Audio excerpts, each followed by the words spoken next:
መጽሐፍ ቅዱስ የተጻፈላቸውን ሰዎች ጸሐፊዎቹ ማስረዳት የፈለጉበትን ሁኔታ መረዳት ማለት ነው። መጽሐፍ ቅዱስ መካከለኛውን ምስራቅ ማዕከል አድርጎ ነው የተጻፈው። መልካም እረኛ እኔ ነኝ ይላል። መጽሐፍ ቅዱሱ የትኛውን ማዕከል አድርጎ ነው የተጻፈው ካልን እስራኤልን ማዕከል አድርጎ በጎችን መሪዎቹ ከፊት ሆኖ የሚመሩበትን ባህል ማዕከል ያደረገ ነው ማለት ነው።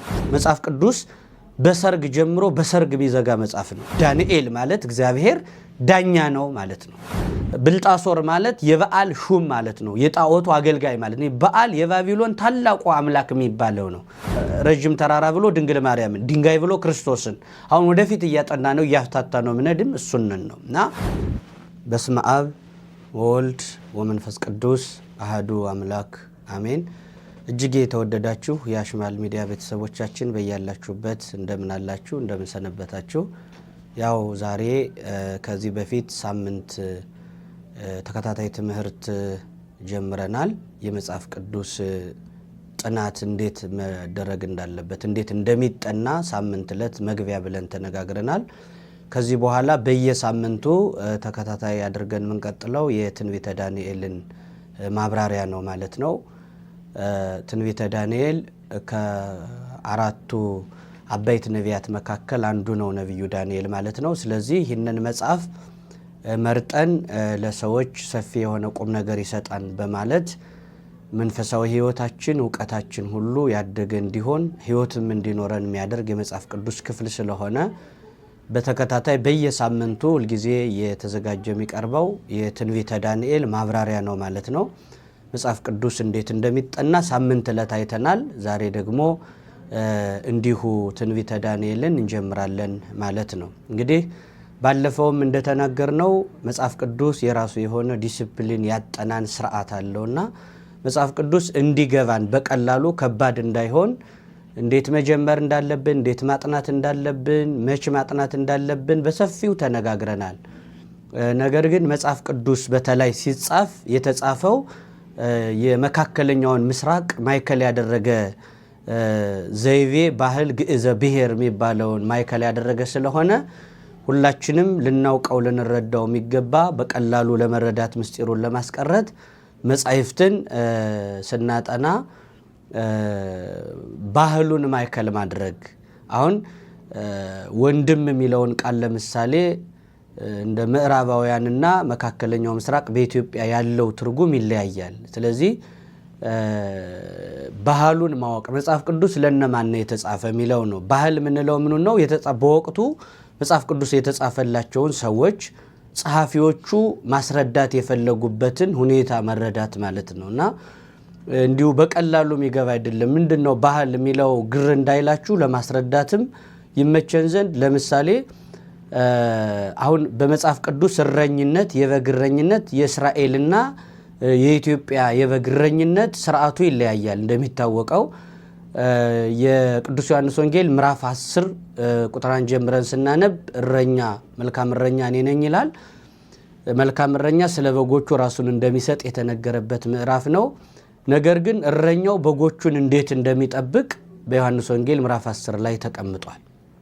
ምንድነው የሚያደርገው? ከኛ ከኢትዮጵያውያን የተለየ ነው ማለት ነው። ባህል የምንለው እሱን ነው። መጽሐፍ ቅዱስ መካከለኛውን ምስራቅ ማዕከል አድርጎ ነው የተጻፈው የተቀመጠው ስንል እንደው ዝም ብለን እንዳልሆነ ለማስረዳት ነው ይሄን የምናነሳው። ለምሳሌ በጎቹን በእስራኤል በአንድ በግ እረኛ አንድ በግ ጠባቂ ከኛ ከኢትዮጵያ የሚለየው በምንድን ነው ስንል ከፊት ነው እረኛው የሚሄደው። ረጅም ዘንግ ይይዛል።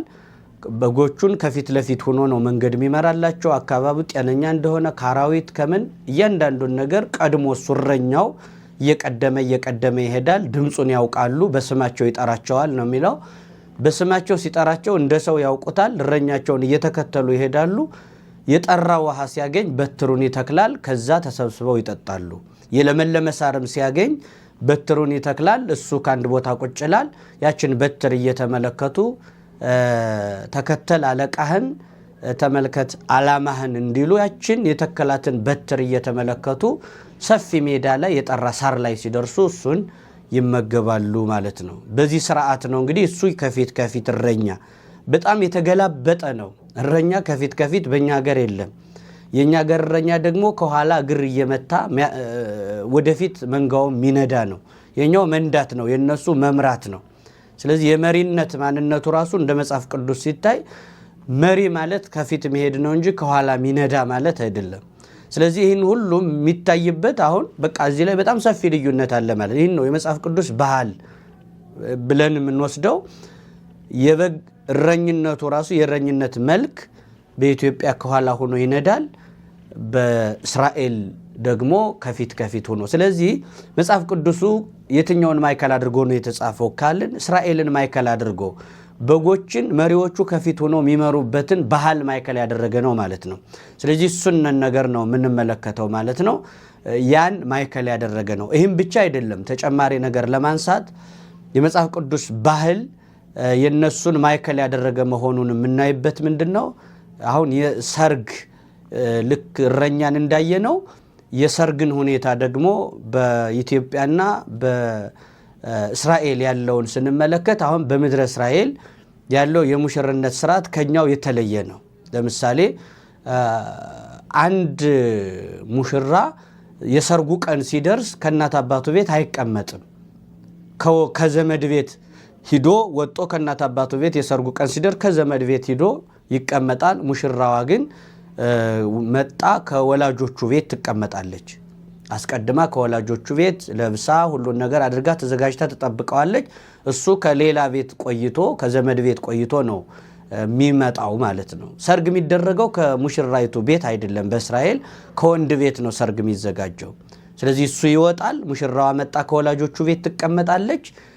የሰርጉ ቀንና ሰዓቱ ሲደርስ ያው የእስራኤል ሰርግ ታዳሚው ክትት ብሎ ከስራ ተመልሶ መስራት እንዲችል ከሌሊቱ 6 ሰዓት ገደማ ወደ ማታ አካባቢ ነው ሰርግ የሚደረገው፣ ሁሉም ሰው መገኘት እንዲችል። ለምን ሲባል በእስራኤል ባህል ሰርግ ተጠርቶ መቅረት ነውር ነው። በጣም ጣሪውን እንደ መናቅ ስለሚቆጠር እንደ ትልቅ ነውርና ሀፍረት ስለሚቆጠር ሰርግ ተጠርቶ መቅረት ነውር ስለሆነ ሰው በማይቸገርበት ሰዓት የሰርግ ሰዓቱን ያደርጋሉ። ተጠርቶ ደግሞ ያልሆነ ተራ ልብስ ለብሶ መምጣት እንደማይቻል በወንጌልም ተጽፏል። የሰርግ ልብስ ሳትለብስ ለምን እዚህ ገባ የሚለው አሁን የመጽሐፍ ቅዱስ ባህል እንደኛ ሀገር ከሆነ ያለውን ለብሶ ቢመጣ ሊል ይችላል። በእነሱ ግን ሰርግ መቅረት ነውር ነው። ተራ ልብስ ለብሶ መውጣትም እንደ ትልቅ ውርደት ነው የሚቆጠረው። በዛ መካከል በክብር የጠራው ደጋሽ ወይንም ሰርገኛ አለባበሱ ያልተስተካከለ ከሆነ በክብር የጠራውን ውጣ ብሎ እስከ ማስወጣት ድረስ ይደርሳል። ንቀሃል፣ አቃላሃል ብሎ እስከ ማለት ይደርሳል። ስለዚህ እነዚህ ሁሉ ማዕከሉን ስናየው መካከለኛው ምስራቅ ማዕከል ያደረገ ነው ማለት ነው የመጽሐፍ ቅዱስ ገጸ ንባቡ ማለት ነው። ይህንን ስንመለከት ሙሽራው ሲመጣ ወደ ወላጆቹ ቤት ከምሽቱ 5 ሰዓት ላይ ነው ከነበረበት ቤት የሚወጣው። ጠብቆ 5 ሰዓት ሲሆን ለምንድነው 5 ሰዓት የሚወጣው? 6 ሰዓት ሲደርስ 6 ሰዓት ሲሆን ሙሽራይቱ ካለችበት እንዲደርስ ማለት ነው። ያቺ ሰዓት ተጠብቃ ነው። በቀኝ በግራ አካባቢው መብራት እያበራለት 10 ቆነጃጅት ተመርጠው መብራት እያበሩ ሻማ እያበሩለት ከ5 ሰዓት ጀምሮ እስከ 6 ሰዓት ቀስ እያለው ጉዞ ያደርግና 6 ሰዓት ሲሆን ከሙሽራይቱ ጋር ይገናኛል ማለት ነው። በማቴዎስ 25 የተጠቀሰውም እሱ ነው። ሙሽራው መንፈቀ ሌሊት ሲሆን መጣ ነው የሚለው። ይሄ አሁን የመጨረሻው መጽሐፍ ቅዱስ በሰርግ ጀምሮ በሰርግ ቢዘጋ መጽሐፍ ነው። እንደሚታወቀው ኦሪት ዘፍጥረት የመጀመሪያው ምዕራፍ ጀምረን ስናነብ የአዳምና ዮሐንን የጋብቻ ማንነት ነው የሚናገረው። ራእየ ዮሐንስ መጨረሻው ምዕራፍ ደግሞ ሲዘጋው ሙሽራይቱ መንግስተ ሰማያት ከሰማይ ስትወርድ ነው። ታጥባ ተውባ አጊጣ ውብ ሆና ከመንግስተ ሰማያት በሙሽራ ምሳል ከሰማይ ትወርዳለች እና በሰርግ የጀመረው የመጽሐፍ ቅዱስ ክፍል በሰርግ ነው የሚዘጋው፣ በራእየ ዮሐንስ ማለት ነው። ክርስቶስ ሙሽራ ነው፣ ቤተ ክርስቲያን ሙሽሪት ተብለው ይጠራሉና ማለት ነው። ስለዚህ ያ ሙሽራ በእስራኤል ባህል የሚመጣው መንፈቀ ሌሊት ነው። ክርስቶስም ሙሽራ ነውና ይህን ዓለም ለማሳለፍ የሚመጣው ሙሽራይቱን ይዞ ለመሄድ ሙሽራዋ ቤተ ክርስቲያንን ይዞ ለመሄድ የሚመጣው መንፈቀ ሌሊት ላይ ነው። መንፈቀ ሌሊት ላይ ነው የሚመጣው። ስለዚህ በዚህ ስርዓት ስለተቀመጠ እንደኛ ጋር ሙሽራው መንፈቀ ሌሊት ይመጣል የሚለው የመጽሐፍ ቅዱስ ጋር በቀላሉ አይገባም። ለምን? ባህሉን ማወቅ ያስፈልጋል። እስራኤልን ማዕከል ያደረገ መምህራኑ ማስረዳት የፈለጉት ነገር እንደዚህ አይነት ነገር በጣም ብዙ ባህሎች አሉ። የቤት አሰራር ባህሉ ይለያል ከኛ። ቤት ሲሰራ በእስራኤል ባህል ላይ ሙቀት ስለሚበዛበት ጣራው ሚነሳና ሚገጠም አድርገው ነው የነሱ ቤት የሚሰሩት። ለምሳሌ በወንጌልም እንደተጻፈው 4 ሰዎች አንድ ሰው ወደ ክርስቶስ ሊሞትባቸው ይዘው መጡና ክርስቶስ እንዲፈውስላቸው ይዘውት በመጡ ጊዜ ክርስቶስን ፈልጎ ሰው ጭንቅንቅ አድርጎ በሩ ሁሉ መግቢያ ሲጠፋ ክርስቶስን ማግኘት አልችል ሲሉ ክርስቶስ ከገባበት ቤት በሩ ሰው ሞልቶት ሲገኝ በላይ ጣራውን አንስተው አስገቡት ነው የሚለው። አሁን በእኛ ሀገር በላይ ጣራውን አፈረሱት የሚል ነገር መጽሐፍ ቅዱስ ላይ ብናገኝ የሰው ቤት አፍርሰዋል ማለት ነው። ይሄኛው ግን ቤት ማፍረስ አይደለም። ቤቱ በራሱ ያሰራር ስርዓቱ ነው። ያመጋገብ ስርዓት አለ፣ የሰርግ ስርዓት አለ፣ የእረኝነት ስርዓት አለ። ይህንን ማይከል ያደረገ ነው የመጽሐፍ ቅዱስ አጻጻፍ ስርዓቱ ወይንም ባህሉ ማለት ነው። ከዚህ በተጨማሪ ሌላው ደግሞ ስም አሰያየም ላይ የራሳቸው ባህል፣ አንዱ ባህል እንደ ቤት አሰራር፣ እንደ ሰርግ፣ እንደ እረኝነት ደግሞ የስም አወጣጣቸው በራሱ እጅግ በጣም የተስተካከለ የእስራኤል እናቶችና አባቶች ምን ያደርጋሉ? በቻሉት መጠን የእግዚአብሔርን ስራ የሚያስታውስ ስም የሚሸከም ልጃቸው ላይ የእግዚአብሔርን ውለታ የእግዚአብሔርን ስራ እንዲሸከም አድርገው ነው የሚያስቀምጡት። የእግዚአብሔርን ስራ እንዲሸከም አድርገው ነው የሚያስቀምጡት። ከዚህ መካከል አንዱ እንደው ከባህሉ አንጻር ስንመለከተው ትንቢተ ዳንኤል የሚባለውን መጽሐፍም ለማጥናት እንዲመቸን ባህል የሚባለው ይሄ የመጽሐፍ ቅዱስ ባህል የሚለውን በተለይ ከስም አወጣጥ ጋር ተያይዞ በጣም በጉልህ ከሚገልጽልን አንዱ ማስረጃ ከምናቀርብበት እዚህ ስም ስያሜ ላይ ነው። የእስራኤል እናቶች ሁልጊዜም ልጆቻቸው ስም ላይ የሚቀመጠው ስም የእግዚአብሔርን ውለታ በወቅቱ የተፈጠረውን ነገር የሚያስታውስ ልጅ ታሪክ ከልጃቸው ላይ ያስቀምጣሉ። የእግዚአብሔር ስም ለምሳሌ አሁን እንደው የእስራኤል የራሳቸው ባህል ነውና የያዕቆብን ቤተሰብ ስንመለከት ያው ሊያ የምትባለዋ ሴት ወንድ ልጅ በወለደች ጊዜ በደም ግባቷ ምክንያት ያዕቆብ ጠልቷት ተገፍታ እህቷም ገፍታት ስለነበረ ሊያ ሮቤል ብላ ስም አውጥታለታለች ለልጇ። ሮቤል ማለት እግዚአብሔር መከራዬን አየ የሚል ነው። እንግዲህ በወቅቱ የተፈጠረውን ነገር የሚገልጽ እንጂ እግዚአብሔር የሌለበት ስም አታወጣም። ቀጥላም ለወለደችው ልጇ ሊያ ምን አለች? ስምዖን ነው ያለችው። ስምዖን ማለት እግዚአብሔር ሰማኝ መገፋቴን አየልኝ ሚለውን በዛ ታስቀምጣለች። ቀጥላ ሌዊ ነው ያለችው። ሌዊ ማለት መጣበቅ፣ አንድ መሆን። እንግዲህ ያዕቆብ ከኔ ጋር ልጅ ስለወለድሁለት አንድ ይሆናል ይጣበቃል ስትል መጣበቅ፣ አንድ መሆን ብላ ሌዊ ብላ ጠርተዋለች። አራተኛውንም ልጇን ይሁዳ ብላ ነው የጠራችው። ይሁዳ ማለትም እንደሚታወቀው ያዕቆብ ለኔ ይታመናል ማለቷ ነው። ወደ ራሔል ወለል እያለ አልታመን ብሎ ስለነበር አሁን ግን 4 ልጆች ካሉ እኔን እንኳን ቢንቀኝ ለልጆቹ ሲል ከኔ ጋር ይጣበቃል፣ ለኔ ይታመናል፣ ለትዳሩ ይታመናል ስትል ይሁዳ ማለት የስሙ ትርጉም ታማኝ ማለት ስለሆነ ይሁዳ ብላ ጠርተዋለች ማለት ነው። እንዲህ በጣም ስማቸው በተለየ መንገድ እንዲህ እየወጣ ነው የሚሄድ። አሁን ወደ ምናጠናው የመጽሐፍ ቅዱስ መግቢያም ስንሄድ ያው እንግዲህ እንደሚታወቀው ትንቢተ ዳንኤል ራሱ ነቢዩ ዳንኤል ከአራቱ አበይት ነቢያት 12 ደቂቅ ነቢያት አሉ። አራቱ አበይት ነቢያት ከሚባሉት አንዱ ነቢዩ ዳንኤል ነው ማለት ነው። የዳንኤል መጽሐፍ በጣም ሰፊውን ነገረ ስጋዌ ተመልክቷል። በተለይ ደግሞ የክርስቶስን ነገረ ምጽአት ከሚዘረዝሩ እንደ ራእየ ዮሐንስ እንደ ተሰሎንቄ እንዲሁ ትንቢተ ዳንኤል እነዚህ መጻሕፍት የክርስቶስን ነገረ ምጽአት ያለምን የመጨረሻ ዕጣ ፈንታ አስቀድመው በማየት ደረጃ የክርስቶስን ነገረ ስጋዌ ክርስቶስን በረጅም ተራራ ብሎ ድንግል ማርያምን ድንጋይ ብሎ ክርስቶስን አሁን ወደፊት እያጠና ነው እያፍታታ ነው ምንድም እሱንን ነው እና ዳንኤል ነብይነት እንዲሁ እንደ ጸጉር ዝም ብሎ በተፈጥሮ የሚበቅል አይደለም፣ በጸጋ እግዚአብሔር የሚገኝ ነውና በእግዚአብሔር ስጦታ በኩል የተሰጠው ነብይነት አክብሮ ሚኖር በምስጢር ታላቅ ነው። የነቢዩ ኤርሚያስ ደቀ መዝሙርም እንደሆነ መጻሕፍት ይነግሩናል ማለት ነው ዳንኤል። ከዚህ የተነሳ በባቢሎን ከተሰደዱት ከሁለቱ ነገድ ጋር አብሮ ተሰዷል።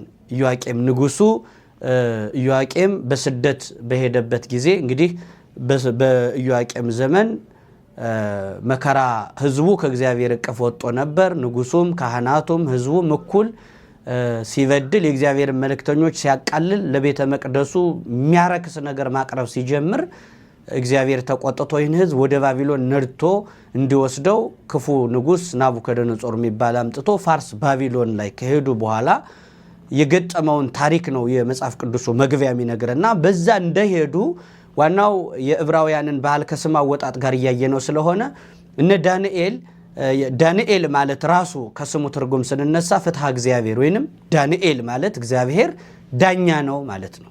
እግዚአብሔር ትክክለኛ ፈራጅ ማለት ነው፣ ዳኛ ማለት አይደለም። ትክክለኛ ፈራጅ ነው፣ ትክክለኛ ዳኛ ነው። በኋላም ዳንኤል በትክክል የእግዚአብሔርን ስም የተሸከመ መሆኑን ለሶስና በፈረደው ፍርድ እንመለከተዋለን።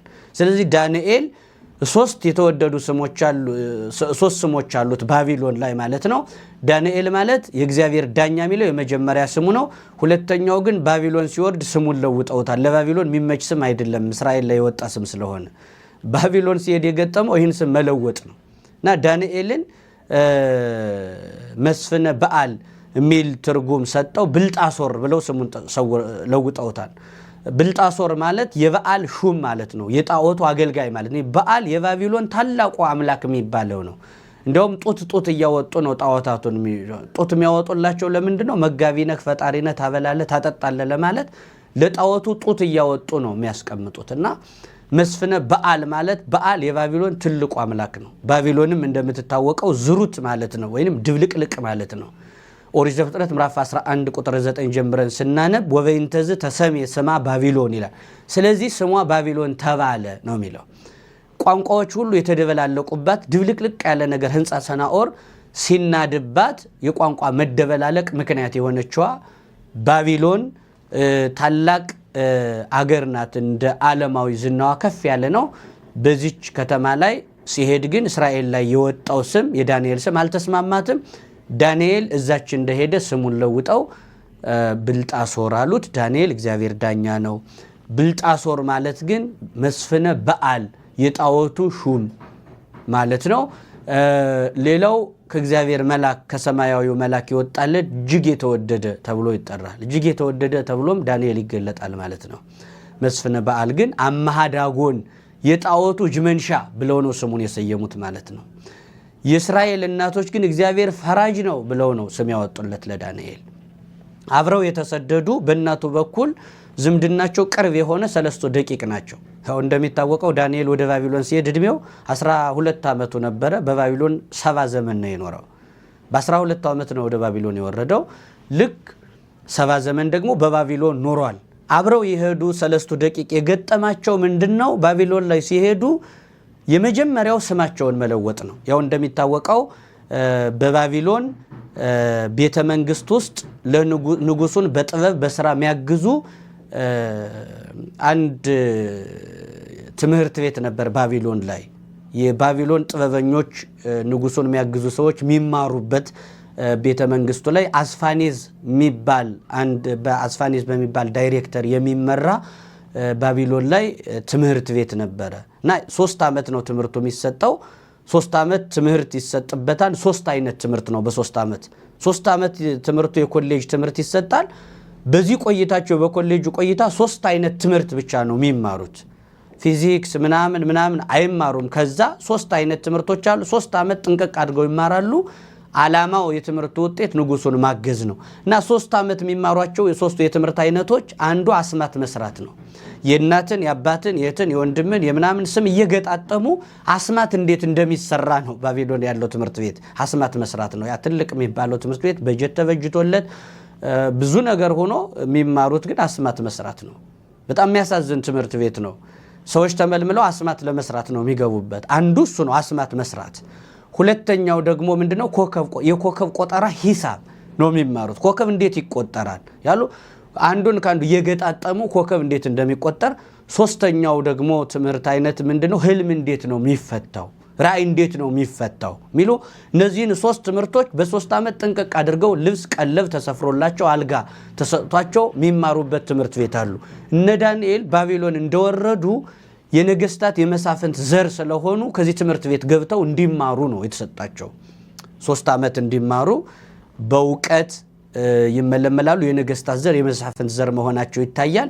በንጉሱ ፊት መቆም የሚችሉ ለቤተ መንግስቱ ውበት የሚመጥኑ ደምግባት ያላቸው አካላቸው የተስተካከለ ፊዚካል በጣም የተመቹ ለጥበብ ቅርብ የሆኑ ንቁ የሆኑ ሰዎች ተመርጠው ነበርና እነዚህን ሶስቱን ዕብራውያን ሕፃናትና ዳንኤልን መልምለው በዚህ የ3 ዓመት የኮሌጅ ቆይታ ትምህርት እንዲወስዱ አስማት መስራት የኮከብ ቆጠራ ሂሳብ ህልም እንዴት እንደሚፈታ አብረው እንዲማሩ እድል ተሰጣቸውና ወደ ትምህርት ቤቱ እንደገቡ ባቢሎን እንደወረዱና እዚህ ትምህርት ቤት ሲገቡ ወዲያው አስፋኒዝ የሚባለው ሰው የትምህርት ቤቱ ዋናው ሰው ስማቸውን ቀየረ። ለምን? ባቢሎናውያን ጋር ማይሄድ ትምህርት ነው። እግዚአብሔርን የተሸከመ ስም ይዞ አስማት የሚሰራ ጥበብ ማራለው ማለት በጣም ስንፍና ስለሆነ ማለት ነው። ስማቸው በጣም የሚያስቸግር የሚያስደነግጥ ከባባድ ስም ነበረ። ዛሬም ከሀገራቸው ወጥተው ወደ ሌላ ሀገር የሚሄዱ ሰዎች አስቀድሞ የሚገጥማቸው ፈተና የስም መለወጥ ነው። ምናልባት የእስልምና ስም ሊሰጣቸው ይችላል። በእስልምናው በጣም አደገኛ የሆነ ነገር ከስማቸው ጀምሮ ቀስ በቀስ ሃይማኖታቸውን ቶሎ ቀይሩ አልተባሉ። ቶሎ የቀየሩት ስማቸውን ነው። ቀስ እያሉ ባህሉን እንዲረሱት እዛ ትምህርት ቤት የሚመረጡበት ምክንያት ለምንድን ነው ሲባል የነገስታት ዘር ስለሆኑ መርጠው ካላስገቧቸው አመጽ እንዳይቀሰቅሱ ነው። አንዱ ምክንያት እሱ ነው፣ አመጽ እንዳይቀሰቅሱ። ሁለተኛው ደግሞ በዛ ትምህርት ቤት በምቾት ሲኖሩ የሀገራቸውን የኢየሩሳሌምን ማንነት እንዲረሱ እንዲዘነጉ ህዝባቸውንም እንዲረሱ ባህላቸውን እንዲረሱ ሃይማኖታቸውን እንዲረሱ ቅንጦት በበዛበት ትምህርት ቤት ውስጥ እንዲገቡ ተፈለገ። ስደተኞችም ብዙዎች የኛን ወገኖች መርጠዋን ብለው ናቡከደነጾርን መደገፍ እንዲጀምሩ። ናቡከደነጾር በሁለት መንገድ ነው ህዝቡን ማጥቃት የሚፈልገው። አንደኛ በጦር በኃይል ነው። በጦርና በኃይል የማይቻለውን ደግሞ በጥበብ በብልሃት እንደዚህ አይነት መንገድ በመጠቀም ሲስተም በመዘርጋት ነበር የሚጠቀመው። በዚህ ትምህርት ቤት እንደሄዱ ዳንኤልን ብልጣሶር ብለው ሰየሙት ማለት ነው። ስሙ ተለወጠ ማለት ነው። የእስራኤል የስም አወጣጥ ባህላቸውን ለውጠውታል። አናንያ የሚባለውን ሲድራቅ ብሎ ሰየመው ማለት ነው። አናንያ ማለት እግዚአብሔር ደግና ርህሩህ ነው የሚል ስም ነው። ሲድራቅ ሲለው ደግሞ በፀሐይ የተገለጠ በፀሐይ አምላክ የተገለጠ ሚል ሌላ አምልኮ ላይ ሌላ ጣዖት አምልኮ ላይ የሄደ ከፀሐይ ጋር የተሳሰረ ነገር ማለት ነው የገጠመው። ሚሳኤልን ሚሳቅ ብሎ ለወጠው። ሚሳኤል ማለት እግዚአብሔርን የሚመስል ሚል ትርጉም ነው ያለው። በእውነት የሚገርም ስም ነው። አሁን እናቶች እንዲህ ነው እስራኤል ስም አወጣጣቸው ራሱ እግዚአብሔርን የሚመስል እግዚአብሔር ደግና ርህሩህ አምላክ ነው እግዚአብሔርን የሚመስል አሉት ልጆች። ሚሳኤል እግዚአብሔርን የሚመስል ሚለውን ግን ባቢሎን ስሙን ለወጠችና ምን አለችው? ሚሳቅ አለ። በሻቅ በኩል ማለት ነው። በሻቅ በኩል ማለት ምን ማለት ነው ሲባል ሻቅ ማለት የውበትና የመሬት አምላክ ሚሏት ናት እነሱ። በዚያ ስም ነው የሰየሙት።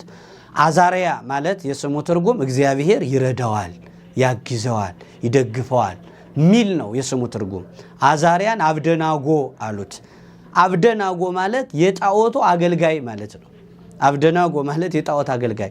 ስማቸውን እንዲህ እየቀየሩ ከስም መቀየር ጀምሮ በእንደዚህ አይነት ህይወት እንዲያሳልፉ አደረጓቸው ማለት ነው። በጣም የሚገርመው ስማቸው እንደዚህ ተለውጦ የስም መጥፋት ጀመረ። ከዚህ በኋላ ደግሞ ቀጥለው ያመጋገብ አሁን የስም ስርዓታቸውን ያፋልሳሉ። ቀጥለው ደግሞ የምግብ ስርዓታቸው ድብልቅልቅ እንዲል መርጠው የሚበሉ እስራኤላውያን የአሕዛብን ምግብ እንዲመገቡ ምን ብሂል አወጡ?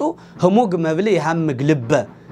ያልተስተካከለ ምግብ አይምሮም ያደፈርሳል፣ ለትምህርት የሚሆን አይምሮ አያገኝም በሚል የአሕዛብን ምግብ ስመ እግዚአብሔር ያልተጠራበትን ድብልቅልቅ ያለ ምግብ ለጣዖት የተሰዋውን ሁሉ መብላት እንዲችሉ ወደ ማድረግ ሄዱ። ከዛ ቀጥለው በሃይማኖታቸው ላይ ለውጥ ለማምጣት ተጽዕኖ ለመፍጠር ነው የሞከሩት ማለት ነውና እነ ዳንኤል በዚያ ትምህርት ቤት በሚኖሩበት ጊዜ 3 ዓመት በጥሬ ለመጾም ውሳኔ የወሰነ ጠቢብ ሰው ነው።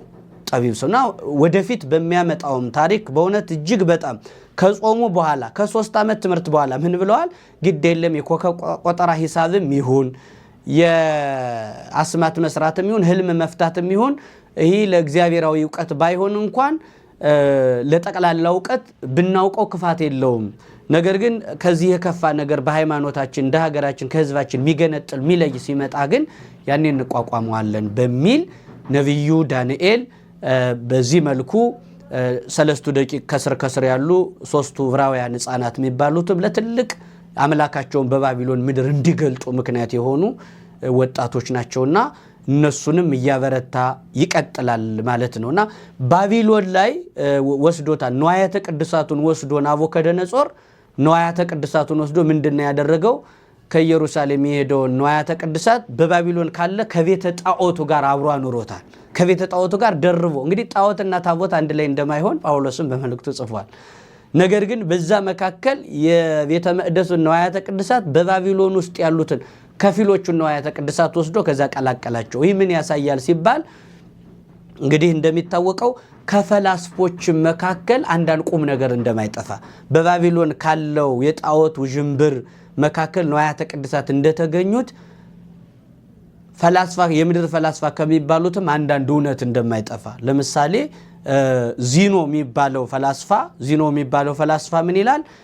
ነፍሳት በገነት እንደሚኖሩ ይናገራል፣ ያምናል። ነፍሳት በገነት እንደሚኖሩና ነፍስ ደግሞ ለዘላለም እንደማትሞት ያምናል ዚኖ። ግን እኮ ሌላ ብዙ የሆነ ማይስማማ ነገር ጥቂት አንዳንድ ነገር ግን አላቸው ማለት ነው። አንዳንድ ነገር አላቸው። ፕላቶ የሚባለውም የዓለም ፈጣሪ እግዚአብሔር እንደሆነ ይናገራል ማለት ነው። በፍልስፍና ያሉትም ምንድነው ባቢሎን ቤተ መንግስት ውስጥ ከጣዖቱ መካከል ንዋያተ ቅድሳት እንዳሉ ሁሉ በፈላስፎች መካከል አንዳንድ እውነት አንዳንድ ቁም ነገር እንደሚኖር የሚናገር ነው። እንዴ በፍልስፍና የተከበበ በልዩ ልዩ መንገድ የታየ ስለሆነ ለዛሬው ከዚህ ላይ እንገድበውና ቀጣይ ከዚሁ የቀጠለ በትምህርት ቤቱ የነበራቸው ቆይታ ከትምህርት ቤቱ ሲወጡ ያላቸው ማንነት በጣም ሰፊ ነው። እጅግ በጣም የተወደደ የመጽሐፍ ቅዱስ ክፍል ነው። የናቡከደነጾር ህልም የሚተረጎምበት ዳንኤል ሁለት ህልሞች የሚተረጉምበት ንዋያተ ቅድሳቱን ደግሞ በመዳፈር ምክንያት የመጣውን መቅሰፍት የምንመለከትበት ሰለስቱ ደቂቅ ወደ እሳት በመወርወር አምላክነታቸው እንዴት አምላካቸውን ክብር እንደገለጡት በጣም ሰፊ የሆነ ወጣትነት ከፍልስፍና ጋር ምን አይነት አኗኗር መኖር እንዳለብን ለፍልስፍናውና ለዚህ ዓለሙ ከደረሰበት አሁን ይሄ ኒው ጄኔሬሽን ተብሎ በልዩ መንገድ ይሄ መስቀለኛ ትውልድ ወይንም አዲስ ትውልድ ተብሎ የሚመጣውንም ትምህርት አጣምሮ ለመመልከት እንዲመች ትንቢተ ዳንኤል ወደ ፍልስፍናው በጣም ጠልቆ የገባ ነገር እግዚአብሔርንም ያልተወ ትርጉሞችን የሚተረጉምና አንድ ህልም የሚፈታ ትውልድ እንዴት መኖር እንዳለበት እንደ ዳንኤል ህልም የሚተረጉም እንደ ሰለስቱ ደቂቅ ደግሞ በወጣትነቱ በሃይማኖቱ ለሀገሩ ለቤተ ክርስቲያኑ እሳት ድረስ ጉድጓድ ምድጃ ላይ ተጥዶም መዘመር ማመስገን የሚችል ትውልድ ከሳምንት ደግሞ በቀጣዩ እንመለሳለን። እስከዚያ ድረስ የሐሽማል ሚዲያ በያላችሁበት ለሁሉም ሰው እንዲዳረስ ላይክ፣ ሼር፣ ሰብስክራይብ በማድረግ በዚህ መልኩ ለሰዎች በማዳረስ ድርሻችሁን እንድትወጡ መልእክት እያስተላልፉ ለዛሬው ከዚህ ላይ ጨርሳለሁ። የሳምንት ሰዎች ይበለን።